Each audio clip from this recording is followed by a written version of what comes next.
கிறிஸ்துவுக்குள் அன்பானவர்களே, நாம் கடந்த நிகழ்ச்சியிலே தேவன் மனிதனோடு செய்த உடன்படிக்கையை குறித்தும் அதை நினைவு கூறும்படியாக வானத்திலே வைக்கப்பட்ட வானவில்லை குறித்தும் சிந்தித்தோம்.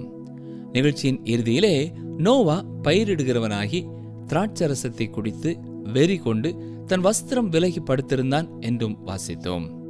இன்று ஆதியாகமம் 9ஆம் அதிகாரம் 22ஆம் வசனம் முதல் சிந்திப்போம். வாசிக்கிறேன். ஆதியாகமம் 9:22 முதல் 24 வரை. அப்பொழுது கானானுக்கு தகப்பனாகிய காம் தன் தகப்பனுடைய நிர்வாணத்தை கண்டு வெளியில் இருந்த தன் சகோதரர் இருவருக்கும் அறிவித்தான்.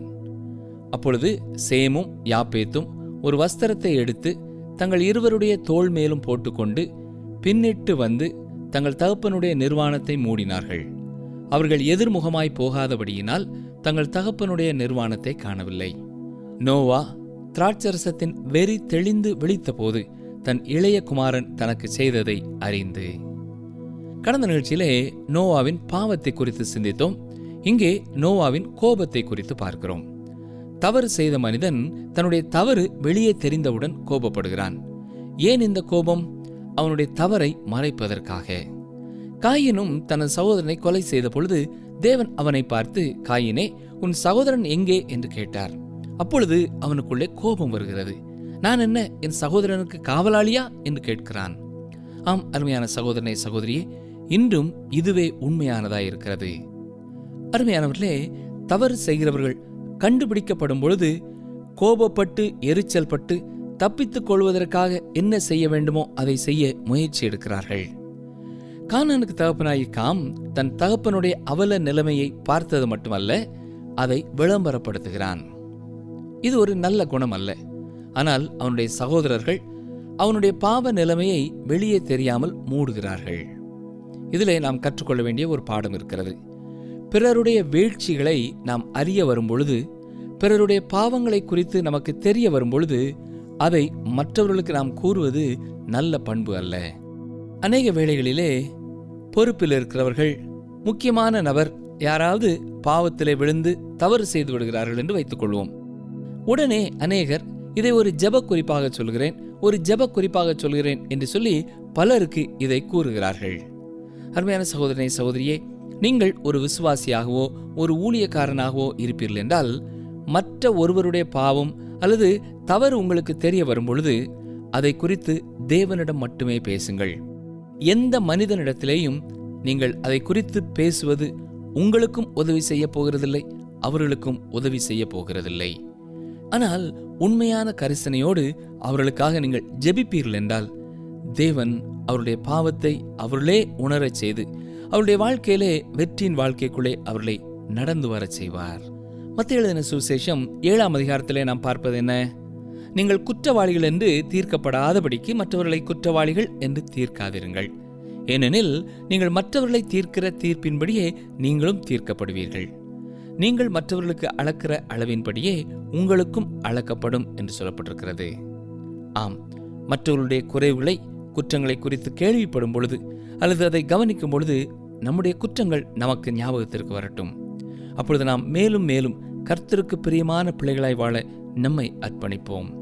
அநேகருடைய வாழ்க்கையிலே பிள்ளைகள் தவறு செய்யும் பொழுது தாங்கள் இளைஞர்களாய் இருந்த பொழுது செய்த தவறு அவர்கள் ஞாபகத்திற்கு வரலாம். அப்படிப்பட்ட வேளையிலே பிள்ளைகளை அன்போடும் பொறுமையோடும் கர்த்தருக்குள்ளே வழிநடத்த நம்மை அர்ப்பணிக்க வேண்டும். பிறருடைய தவறுகளை நாம் மன்னித்து மறக்க வேண்டும். ஆனால் மற்றவருடைய நல்ல குணங்களை நாம் தொடர்ந்து எடுத்து சொல்லிக்கொண்டே இருக்க வேண்டும். சரி, ஆதியாகமம் 9ஆம் அதிகாரம் 25 முதல் 29 வரை வாசிக்கிறேன். கானான் சபிக்கப்பட்டவன், தன் சகோதரரிடத்தில் அடிமைகளுக்கு அடிமையாயிருப்பான் என்றான். சேமுடைய தேவனாய கர்த்தருக்கு ஸ்தோத்திரம் உண்டாவதாக, கானான் அவனுக்கு அடிமையாயிருப்பான். யாப்பேத்தை தேவன் விருத்தியாக்குவார், அவன் சேமுடைய கூடாரங்களில் குடியிருப்பான். கானான் அவனுக்கு அடிமையாயிருப்பான் என்றான். ஜல பிரளயத்திற்கு பின்பு நோவா 350 வருஷம் உயிரோடு இருந்தான். நோவாவின் நாட்கள் எல்லாம் 950 வருஷம். அவன் மரித்தான். அருமையானவர்களே, நோவா தெளிந்து எழுந்த பொழுது கானான் சபிக்கப்பட்டவன் என்று சொன்னானே ஒழிய காம் சபிக்கப்பட்டவன் என்று சொல்லவில்லை. கானான் எந்த வகையிலே இந்த பிரச்சனையில ஈடுபட்டார் என்பது நமக்கு தெரியவில்லை. ஆனால் இங்கே கானான் சபிக்கப்பட்டவனாய் காணப்படுகிறான். வித்தியாசமான நிறமுள்ள ஒரு குடும்பத்தின் மேலே கொடுக்கப்பட்ட ஒரு சாபம் அல்ல இது. பாபிலோனிய மக்களும் எகிப்திய மக்களும் இந்த காமின் வம்சவழி வந்தவர்கள்தான். முதலாவது எழுந்த கலாச்சாரமே அவர்களுடைய திறமைகள்தான். அருமையானவர்களே, தேவன் ஏன் நோவாவின் பாவத்தை குறித்து எழுதியிருக்கிறார்? ஆதியாகம புத்தகத்தை ஒரு மனிதன் எழுதியிருப்பான் என்றால் 2 காரியத்தை அவன் செய்திருப்பான். ஒன்று, நோவாவின் பாவத்தை அவன் மூடியிருப்பான். அவன் அதை கூறாமலேயே விட்டிருப்பான். ஏனென்றால் நோவாவை ஒரு வீரனாக காட்டுவதற்காக. அல்லது நோவாவின் பாவத்தை குறித்து மிக பெரிதாக பேசி அவன் நோவாவை இழிவுபடுத்தியிருப்பான். ஆனால் தேவன் தன்னுடைய சித்தத்திற்காக தன்னுடைய திட்டப்படி அதை வேதத்திலே எழுதி வைத்திருக்கிறார். முதலாவதாக, ஏற்கனவே நான் கூறியிருப்பது போல மோசேயின் காலத்திலேயும் யோசுவாவின் காலத்திலேயும் கானானுக்குள்ளே பிரவேசிக்க போகிற இஸ்ரவேல் ஜனங்களை உற்சாகப்படுத்துவதற்காக இது எழுதப்பட்டிருக்கலாம். அதாவது கானான் மேலே தேவன் ஒரு சாபத்தை கூறியிருக்கிறார் என்பதை அவர்கள் அறிந்து கொள்வதற்காக, இந்த சந்ததியினர் மீது தனது நியாய தீர்ப்பை கூறியிருக்கிறார் என்பதை அறிவதற்காக. தேவனுடைய இந்த வார்த்தைகள் எல்லாம் நிறைவேறியது என்பதை நீங்கள் அறிந்து கொள்ள வேண்டுமென்றால் பழைய ஏற்பாட்டையும் பழங்கால சரித்திரங்களையும் வாசிக்க வேண்டும். இந்த கானானியர்கள் அப்படியே மறைந்து போனார்கள். அது மட்டுமல்ல, நோவாவின் பாவத்தை குறித்து எழுவதற்கான மற்றொரு காரணம் ரோமர் 15ஆம் அதிகாரம் 4ஆம் வசனத்திலே சொல்லப்பட்டிருக்கிறது. கவனிங்கள், வாசிக்கிறேன். ரோமர் 15:4. தேவ வசனத்தினால் உண்டாகும் பொறுமையினாலும் ஆறுதலினாலும் நாம் நம்பிக்கை உள்ளவர்களாகும்படிக்கு முன்பு எழுதியிருக்கிறவைகளை எல்லாம் நமக்கு போதனையாக எழுதியிருக்கிறது. ஆம் அருமையானவர்களே, மாம்சத்தின் பலவீனத்தை குறித்து நாம் அறிந்து கொள்வதற்காக எழுதப்பட்டிருக்கிறது. ஆண்டவராகிய இயேசு கிறிஸ்துவே கூறியிருக்கிறார், ஆவி உற்சாகம் உள்ளது, ஆனால் மாம்சம் பலவீனம் உள்ளது. கலாத்தியர் 2ஆம் அதிகாரம் 16ஆம் வசனத்திலே நான் வாசிப்பது என்ன? நியாயப்பிரமாணத்தின் கிரியையினாலே எந்த மனுஷனும் நீதிமானாக்கப்படுவதில்லையே. எனவே மனிதனுடைய மாம்சத்தின் பலவீனத்தை வெளிப்படுத்தும்படியாக இந்த சம்பவத்தை எழுதியிருக்கிறார். நோவாவின் தவறான காரியத்தை மூடி மறைக்க வேண்டியதில்லை. உண்மை என்ன? தான் வெறித்து போகும் அளவு நோவா குடித்திருந்தான். அருமையானவர்களே, ஒருவேளை நீங்கள் குடிக்கு அடிமையாக இல்லாமல் இருக்கலாம், அல்லது உலக சிநேகமாக இருக்கலாம். உங்கள் காரியங்கள் வெளியே யாருக்கும் தெரியாமல் இருக்கலாம். ஆனால் மாம்சத்திலே நீங்கள் தேவனை துக்கப்படுத்தி கொண்டிருக்கலாம். இன்று மனிதர்கள் சந்திர மண்டலத்திற்கும் மற்ற கிரகங்களுக்கும் போவதற்கு எவ்வளவு செலவு செய்கிறார்கள். ஆனால் மனிதன் மனிதனாக இந்த உலகத்திலே வாழ எடுக்க வேண்டிய முயற்சிகளை எடுக்கிறதில்லை. இந்த உலகத்திலே நாம் எப்படி வாழ வேண்டும் என்பதற்கு தேவன் நமக்கு பயிற்சி கொடுப்பதை குறித்து கரிசனை உள்ளவராயிருக்கிறார். இந்த நிகழ்ச்சியிலே நாம் சிந்திக்கும் பொழுது ஒரு காரியத்தை மனதிலே வைத்துக் கொள்ள வேண்டும். நோவா தனது ரட்சிப்பை இழந்து போகவில்லை. அருமையானவர்களே, நீங்களும் இதை புரிந்திருப்பீர்கள் என்று நான் நினைக்கிறேன். அவன் செய்தது உண்மையாகவே தவறான காரியம்தான், பாவம்தான். அதற்கு நாம் சாக்கு போக்கு சொல்லவில்லை. அது அவன் மாம்சத்தின் பலவீனம் என்றாலும் அவன் மீட்கப்பட்ட மனிதனாகவே இருந்தான். இப்பொழுது 10ஆம் அதிகாரத்திற்குள்ளே நாம் கடந்து செல்கிறோம். இங்கே சேம், காம், யாப்பேத் இவர்களுடைய வம்ச வரலாற்றை நாம் வாசிக்கிறோம். ஜலப்பிரளயத்திற்கு பின்பு அவர்களுக்கு குமாரர் பிறந்தார்கள். யாப்பேத்தின் குமாரரை குறித்து 2ஆம் வசனம் முதல் 5ஆம் வசனம் வரை நாம் வாசிக்கிறோம். காமுடைய சந்ததியை குறித்து 6ஆம் வசனம் முதல் 20ஆம் வசனம் வரை வாசிக்கிறோம்.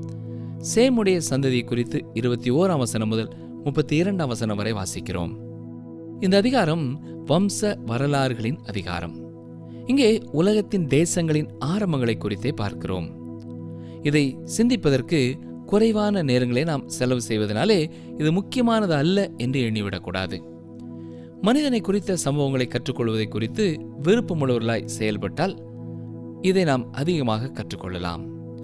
ஆழமாக இதிலிருந்து பல காரியங்களை நாம் அறிந்து கொள்ளலாம். நோவாவின் சந்ததியை குறித்து சொல்லப்பட்டிருக்கிற பகுதிகளை நாம் கவனித்தால் வேதத்தின் பல பகுதிகளிலே இதே வண்ணமாய் தேவன் சொல்லி இருப்பதை நீங்கள் புரிந்து கொள்ள முடியும். அதாவது, புறக்கணிக்கப்பட்ட குடும்பங்களை குறித்து முதலாவதே ஒரு சில வரிகளிலே சொல்லிவிட்டு அப்படியே அவர்களை விட்டுவிடுகிறார். பின்னர் ஏற்றுக்கொள்ளப்பட்ட சந்ததியை குறித்தும் எப்படி தொடர்ந்து அவருடைய சந்ததி இயேசு கிறிஸ்து வரைக்கும் கடந்து செல்கிறது என்பதையும் தெளிவாக எடுத்து கூறுகிறார். இப்பொழுது ஆதியாகமம் 10ஆம் அதிகாரம் 2ஆம் வசனம் வாசிக்கிறேன்.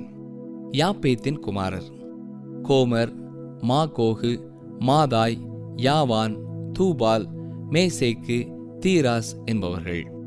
மனித இயலை ஆழமாக கற்றுக்கொண்ட H.S. மில்லர் என்பவர் சொல்லும் பொழுது, இந்த மாகோகின் வம்சத்திலேதான் சீரியன், ஸ்வாலர், ரஷ்யர்கள், பல்கேரியர்கள், பொஹிமினியர்கள், போல் மக்கள், ஸ்லோவாக் மக்கள், குரோஷியன்ஸ் வந்தார்கள் என்று சொல்கிறார்.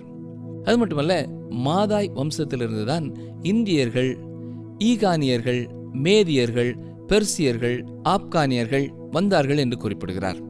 அது மட்டுமல்ல, யாவான் என்கிறவனுடைய வம்சத்திலே தான் கிரேக்கர், ரோமர், பிரெஞ்சு மக்கள், ஸ்பானிய மக்கள், போர்ச்சுகீஸ் மக்கள், இத்தாலிய மக்கள் வந்ததாகவும், இந்த தீராஸ் என்பவருடைய வம்சத்திலே தான் திரேசியர்கள், டியூட்டர்கள், ஜெர்மன் மக்கள், ஐரோப்பியர்கள், ஜெர்மன் தேசத்திற்கு வட பகுதியிலே வசிப்பவர்கள், ஆங்கிலேயர்கள் வந்ததாக குறிப்பிடுகிறார்.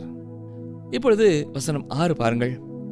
காமுடைய குமாரர் கூஷ், மிஸ்ராயிம், பூத், கானான் என்பவர்கள். இங்கே நாம் வாசிப்பது போல காம் கானானை தவிர இன்னும் வேறு சில குமாரர்களையும் பெற்றவனாயிருந்திருக்கிறான். ஆனால் நோவா சபித்த பொழுது கானானை குறித்து மட்டும் சாபம் கூறினான். ஏன் மற்றவர்கள் மேலே அவன் அதை சொல்லவில்லை என்பது நமக்கு தெரியாது. கானான் மக்கள் இனத்திலிருந்துதான் பொய்னீஷியர்கள், ஹிப்டைட்ஸ், ஜெபுசைட்ஸ், அமோரைட்ஸ் போன்ற மக்கள் இனம் வந்தது. காமின் குமாரனான கூஷ் மூலமாக ஆப்பிரிக்க தேசத்தைச் சேர்ந்தவர்கள், எத்தியோப்பியர்கள், எகிப்தியர்கள், லிபியாவில் உள்ளவர்கள் வந்தார்கள். இப்பொழுது கூஷை குறித்து நாம் மேலும் சில காரியங்களை பார்ப்போம். கவனியங்கள், வாசிக்கிறேன். ஆதியாகமம் 10ஆம் அதிகாரம் 8ஆம் 9ஆம் வசனங்கள். கூஷ் நிம்ரோத்தை பெற்றான். இவன் கர்த்தருக்கு முன்பாக பலத்த வேட்டைக்காரனாயிருந்தான். ஆகையால் கர்த்தருக்கு முன்பாக பலத்த வேட்டைக்காரனான நிம்ரோத்தை போல என்னும் வழக்க சொல் உண்டாயிற்று. அருமையானவர்களே, பூமியிலே அன்று வாழ்ந்த மக்களிலே இவன் மிகவும் பெரிய பராக்கிரமசாலியாய் இருந்தான். உலகத்தையே அவன் ஆள விரும்பினான். அதற்காக அவன் முயற்சிகளை எடுத்தான். அருமையானவர்களே, இவன் கர்த்தருக்கு முன்பாக பலத்த வேட்டைக்காரனாயிருந்தான் என்று சொல்லும் பொழுது ஏதோ ஆப்பிரிக்க காடுகளிலே சிறப்பான ஒரு வேட்டையாடினான் என்பது பொருள் அல்ல. பொதுவாக வாலிபர்கள் துப்பாக்கி அல்லது வேறு ஆயுதங்களை எடுத்துக்கொண்டு வேட்டைக்கு செல்லும் பொழுது ஒரு சின்ன சிட்டுக்குருவியை அடித்து விட்டால் கூட நிம்ரோத்தை போல இவன் பெரிய வீரன் என்று மற்றவர்கள் சொல்வார்கள். ஆனால் அப்படி அல்ல பிரியமானவர்களே. நிம்ரோத் ஆட்களை ஆதாயம் செய்கிறவனாய் இருந்திருக்க வேண்டும். இதை குறித்து தான் இப்படி சொல்லப்பட்டிருக்கிறது என்று ஒரு வேத அறிஞர் சொல்கிறார். வசனம் 10 பாருங்கள். சினையார் தேசத்திலுள்ள பாபேல், ஏரேக், அக்தாத், கல்னே என்னும் இடங்கள் அவன் ஆண்ட ராஜ்யத்திற்கு ஆதி ஸ்தானங்கள். சினையார் தேசத்திலுள்ள மிகச் சிறந்த பட்டணங்களை கட்டினவன் இந்த நிம்ரோத் தான். இந்த நிம்ரோத்தை குறித்த சரித்திரத்தை நீங்கள் உலகத்திலுள்ள மற்ற சரித்திர புத்தகங்களிலேயும் வாசிக்கலாம். 2 பாபிலோன்கள் என்ற பெயரிலே அலெக்சாண்டர் ஹெஸ்லாப் என்பவர் எழுதிய புத்தகத்திலே ஒரு பின்னணியத்தை நமக்கு தருகிறார். பாபேல் கோபுரத்தை கட்டுவதற்கு நிம்ரோத் எப்படி காரணமானவனாய் இருந்தான் என்பதை அவர் விவரிக்கிறார். ஜல பிரளயத்திற்கு பிறகு நிம்ரோத்தே மக்கள் அனைவரையும் ஒன்று கூட்டும் திறமை பெற்றவனாயிருந்தான். அவர்களை ஒரு தேசமாக, அவர்களுக்கு இவன் ஒரு ஆளுநராக மாறும்படி மக்களை ஒன்று திரட்டினான். இவன் ஒரு கலகக்காரன்.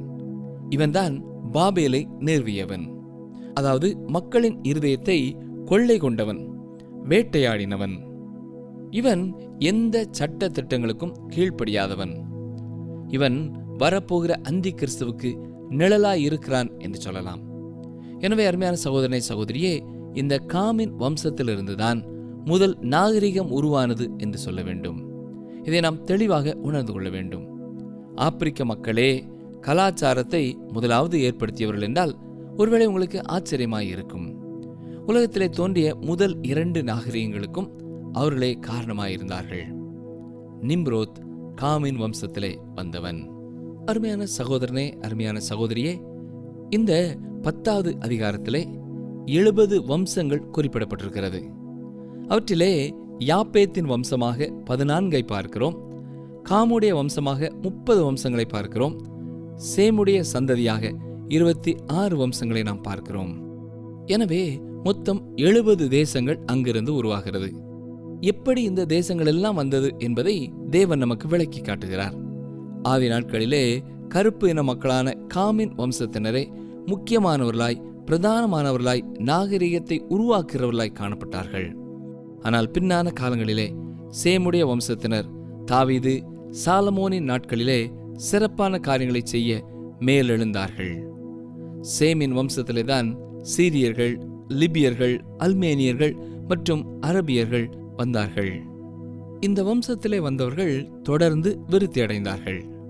அருமையானவர்களே, காமின் வம்சத்தினரோ, சேமின் வம்சத்தினரோ, யாப்பேத்தின் வம்சத்தினரோ யாரானாலும் சரி, உலகத்தை ஆட்சி செய்ய முடியாதவர்களாகவே இருந்தார்கள். இதைத்தான் இந்த நாட்களிலேயும் தேவன் நமக்கு காண்பித்துக் கொண்டிருக்கிறார். நிகழ்ச்சி கேட்ட எனக்கு அருமையான சகோதரனே, அருமையான சகோதரியே, இந்த நாளிலே கேட்ட நிகழ்ச்சியை சற்றே நாம் திரும்பி பார்ப்போமா? நோவா குடித்தவனாய் படுத்திருந்தான் என்று வாசிக்கிறோம். எவ்வளவு பெரிய விசுவாசியாயிருந்தாலும் நம்முடைய வாழ்க்கையிலே நாம் ஜாக்கிரதை உள்ளவர்களாய் இருக்க அழைக்கப்படுகிறோம். எந்த நேரத்திலேயும் பிசாசானவன் தனது செயலை செய்வதற்கு நம்மை வழி நடத்திவிட முடியும். ஏனென்றால் நம்முடைய பாவம், நம்முடைய பழைய மனுஷன் நமக்குள்ளே தான் உறங்கி கொண்டிருக்கிறான். அவன் தட்டி எழுப்பப்படும் பொழுது அவன் மேலே எழுந்து வருகிறான். நம்முடைய வாழ்க்கையிலேயும் எந்த பாவமாவது ஆண்டவரை விட்டு நம்மை தூரப்படுத்துகிறதா? நாம் அவருடைய பிள்ளை என்று அநேகர் அறிந்திருக்கும் பொழுதும் நமக்குள்ளே போராட்டமுள்ள பாவங்களிலே விழுந்து கிடக்கிறோமா? சற்றே எண்ணி பார்ப்போம். அருமையான சகோதரனே, சகோதரியே, நீங்கள் எப்படிப்பட்ட ஒரு சகோதரனாய் சகோதரியாய் இருந்தாலும் சரி, எங்கே இருந்து இந்த நிகழ்ச்சியை கேட்டுக்கொண்டிருந்தாலும் சரி, ஆண்டவர் உங்களை நேசிக்கிறார். உங்கள் பாவ பழக்க வழக்கங்களிலிருந்து உங்களுக்கும் விடுதலை கொடுக்க அவர் ஆயத்தமுள்ளவராயிருக்கிறார். எனவே நீங்கள் கலங்காமல், நான் ஏன் வாழ வேண்டும் என்று சொல்லி நீங்கள் பதறாமல் இயேசுவண்டை வாருங்கள். இன்றே வாருங்கள். உங்கள் நிலைமையை ஒத்துக்கொண்டவர்களாக வாருங்கள். அது மட்டுமல்ல, மற்றவர்களுடைய பாவங்களை குறித்து நாம் அறிந்து கொள்ளும் பொழுது அதை நாம் பறைசாற்றக்கூடாது என்பதை சிந்தித்தோம். யாருடைய வாழ்க்கையிலாவது அவர்கள் செய்த தவறுகளை நாம் அறிந்திருந்து அதை குறித்து அடிக்கடி மற்றவரிடத்திலே பேசுகிற பழக்கமுள்ளவர்களாக இருக்கிறோமா? அதை தாழ்மையோடு ஆண்டவருடைய சமூகத்திலே அறிக்கையிடுவோம். ஆண்டவரே, இனி நான் அந்த சகோதரனுடைய பாவத்தை குறித்து, அந்த சகோதரியுடைய பாவத்தை குறித்து வேறு யாரிடத்திலையும் நான் பேச மாட்டேன். ஆண்டவரே, என்னுடைய உதடுகளை உம்முடைய கரத்திலே, உம்முடைய பலிபீடத்திலே நான் வைக்கிறேன் ஆண்டவரே என்று சொல்வீர்களா? அப்படி என்றால் ஆண்டவர் உங்களுக்கு உதவி செய்ய வல்லமை உள்ளவராயிருக்கிறார். நம்முடைய வாழ்க்கையிலே மற்றவர்கள் செய்த நன்மைகளை அறிந்திருப்போம் என்றால் அவருடைய நல்ல காரியங்களை அநேகர் அறிந்து ஆண்டவருக்கு ஸ்தோத்திரம் செலுத்தும்படியாக நாம் பகிர்ந்து கொள்வோம். தலை தாழ்த்தி ஜெபம் செய்வோம். எங்களை நேசிக்கிற எங்கள் நல்ல ஆண்டவரே, இன்றைக்கும் நாங்கள் வாசித்த உம்முடைய வசனங்களுக்காக உமக்கு நன்றி செலுத்துகிறோம். இப்பொழுதும் கர்த்தாவே, எந்தெந்த குடும்பங்களிலே குடிக்கு அடிமையானவர்களாக இருக்கிறார்களோ அவர்களை கர்த்தர் தாமே மீட்டு ரட்சிக்க வேண்டும் என்று சொல்லி நாங்கள் ஜெபிக்கிறோம். ஆண்டவரே, எந்தெந்த குடும்பங்களிலே இது ஒரு பெரிய பிரச்சனையாக இருக்கிறதோ நீர் அங்கே தலையிட்டு அப்படிப்பட்ட பாவத்திலே வாழ்கிறவர்களுக்கு உண்மையான பரிசுத்தமான வாஞ்சையை குறித்த ஒரு வாழ்க்கையை அவர்கள் வாஞ்சிக்கிறவர்களாக மாறத்தக்கதாக நீர் கிரியை நடப்பிக்க வேண்டும் என்று சொல்லி நாங்கள் ஜெபிக்கிறோம்.